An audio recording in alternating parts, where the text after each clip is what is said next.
3 నెలలు ఇంచుమించు 14 ఆదివారాలు దేవుడు మనల్ని ఆశీర్వదించి ఈ విధంగా ఆయన ఘననామాన్ని మహింపరుచుకునే భాగ్యాన్ని మనకు ప్రసాదించారు.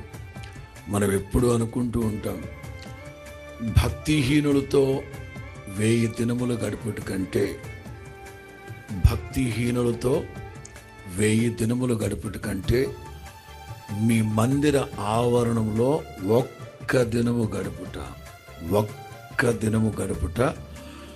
1000 దినాల కంటే శ్రేష్టమైనది. అంటే 3 సంవత్సరాల అందాజుగా లెక్క పెడితే 3 సంవత్సరాల దీవెన ఆశీర్వాదం ఒక్క రోజంతా దేవుని మందిరంలో గడిపితే ఉంటుందట. మేము చిన్నప్పుడు ఉదయాన్నే దేవుని మందిరానికి వెళ్ళిపోయేవాళ్ళం. ఉదయం 9 అనుకోండి, ఇక సాయంకాలం మేము ఇంటికి వెళ్ళేసరికి 6 అవుతుంది. ఆరాధన అయిపోగానే సండే స్కూల్ ఉండేది మాకు. మధ్యాహ్నం పూట మాకు సండే స్కూల్. ఆ సండే స్కూల్ అయిపోయిన తర్వాత మందిరం అంతా శుభ్రం చేసి, మందిరం అంతా కడిగి సండే స్కూల్ పిల్లలు సాయంకాలం ఇంటికి వెళ్ళేవారు. 6 అయ్యేది. వెంటనే కాస్త టీ తాగి 7 గంటలకంతా కుటుంబ ప్రార్థనలో కూర్చునేవాడు.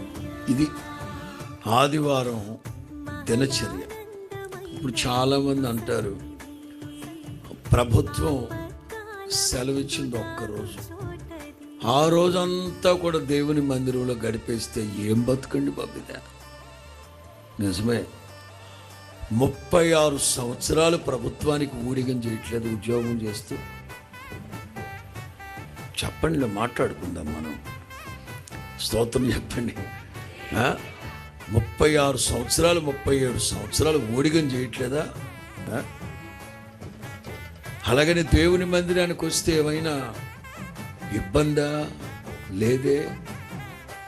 ఓ చక్కని అద్భుతమైన స్తుతి ఆరాధన, అలాగే పరలోకపు సందేశం, ఇవన్నీ చక్కగా అనుభవించి ఆనందించి మనం ఈ లోకంలో ఎలా జీవించాలి, ఎలా నడుచుకోవాలి, ఇవన్నీ దేవుడు తన మార్గముల విషయమై మనకు బోధించినప్పుడు వాటిని శ్రద్ధగా విని అవలంబించే మనస్సు కోసం ప్రార్థన చేసుకుని వెళ్ళాలి.